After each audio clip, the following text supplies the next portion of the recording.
5ই September. মার কাছে শুভরাত্রির প্রার্থনা। মা, তোমার পবিত্র চরণে আশ্রয় নিয়েছি আমি। আমার শরীর ও মনের ঐকতানতা ও প্রশান্তি অক্ষুণ্ণ রাখতে আমাকে সাহায্য করো।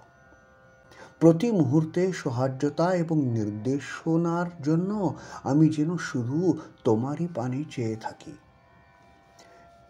কৃপা করে আমার মনে সাহস ও দৃঢ়তা দাও মা, যাতে আমি কখনো দুর্বল না হই।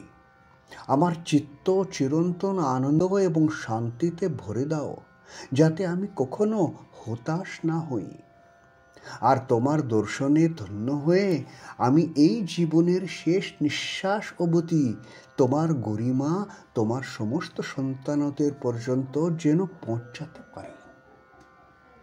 জয় মা, জয় মা, জয় মা।